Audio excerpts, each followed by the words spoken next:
Bonjour à tous, aujourd'hui on se retrouve sur Bricophone pour une nouvelle rubrique, le crash test sur le Samsung Galaxy A52. Alors oui, on va casser le A52, mais ensuite on va le réparer et on va vous le faire gagner. Donc cet objectif, pour nous, il est double. D'une part, vous montrer si le téléphone il est résistant, et ensuite vous montrer comment le réparer. Et quoi de mieux que d'avoir un téléphone cassé pour ensuite le réparer. Et donc, comme je vous le rappelle, une fois que nous aurons réparé le A52, on vous le fera gagner. Pour le gagner, c'est très simple. Vous mettez juste un commentaire en bas dans la vidéo. On fera un tirage au sort fin juin, début juillet. On sélectionnera un commentaire et vous pourrez gagner le A52.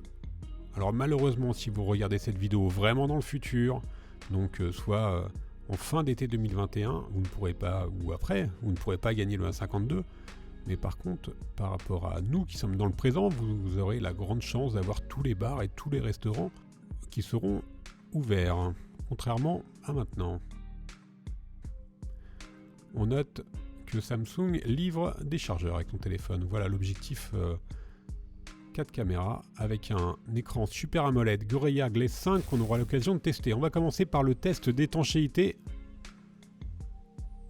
Alors nous, on va juste le mettre 5 minutes sous l'eau. Il faut savoir que le A52, il est en norme IP67, poussière et eau, jusqu'à 1 mètre pendant 30 minutes. Nous, on teste juste 5 minutes. Alors, on accélère évidemment la vidéo. 30 minutes avec un téléphone, il faut vraiment faire exprès. Nous, on fait juste les 5 minutes et ensuite, on va tester le tactile, l'affichage et la caméra. Alors, il faut savoir que le A52, c'est le remplaçant bien sûr du A51, qui a été le téléphone le plus vendu sur 2020 sur les Galaxy, même si Samsung est plutôt réputé pour les séries S, S20, S21. Et les séries qui se vendent le plus, c'est les modèles en A. Et en l'occurrence, l'année dernière, le A51, et cette année, on espère le A52. On teste le zoom et l'appareil photo. Tout est OK. On continue le test. On attribue une note OK pour la résistance à l'eau.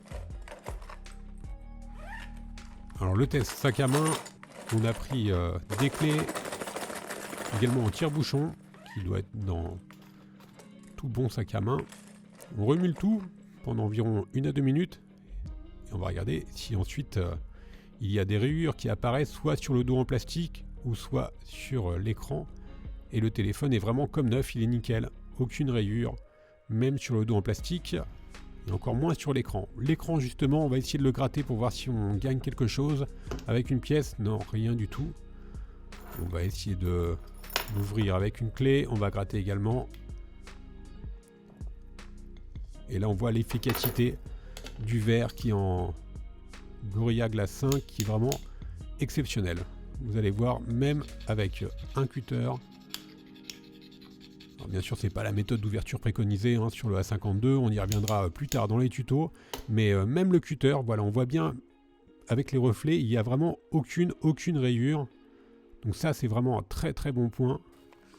Par contre, sur le dos qui est en plastique, il va marquer forcément beaucoup plus. Alors nous, au niveau de la réparation, on aime bien les dos en plastique, ils s'ouvrent facilement, ils cassent pas. Bon voilà, il faut savoir qu'il forcément il va marquer un petit peu plus, mais bon honnêtement, il est assez rare qu'on utilise un cutter directement sur un cache arrière de téléphone. Je vous rappelle que le cache arrière, il avait bien résisté au test du sac à main, qui est le test le plus important. Donc on a mis 1 sur 5, on a été un petit peu sévère. Alors là, il y a une petite astuce à savoir sur le A52. Si vous le mettez au micro-ondes pendant 2 minutes, ça va le rendre vraiment très très résistant. Vous allez voir, il va ressortir sur une nouvelle version très résistante en Nokia 3310 qui est vraiment incassable. Ne faites jamais ce test-là, surtout jamais. On est parti sur le crash test. Pour le crash test, on est allé à la plage avec une échelle. Vous voyez, on était assez nombreux et on va commencer à jeter le téléphone de 1 mètre. On va voir ce qui se passe. Le téléphone rebondit, mais il est parfaitement fonctionnel. Il n'a pas marqué, mis à part bien sûr les marques effectuées au cutter en début de test. On passe maintenant à plus de 2 mètres. Et là, le tactile est défaillant. Voilà, même si l'écran est OK, le tactile maintenant ne répond plus. 2,50 m. Toujours sur le carrelage. Il se casse toujours pas. Il va être juste un petit peu plus marqué sur le bord. Je vous rappelle que le bord il est en métal, donc il aura tendance à marquer un petit peu plus les chocs. Et il va falloir vraiment insister et monter assez haut pour casser le verre Gorilla Glass qui recouvre donc le A52. On monte à plus de 2,50 m, on le lâche directement sur les rochers. Et là, le dernier jeté lui aura été fatal. Que ce soit au niveau de la lentille arrière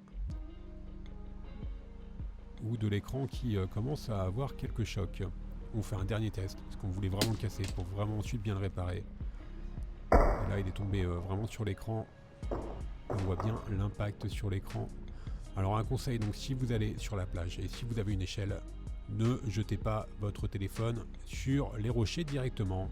En tout cas, pas à plus de 2,50 m, 3 m. Je vous rappelle que le téléphone, vous pouvez le gagner. Il suffit de commenter la vidéo.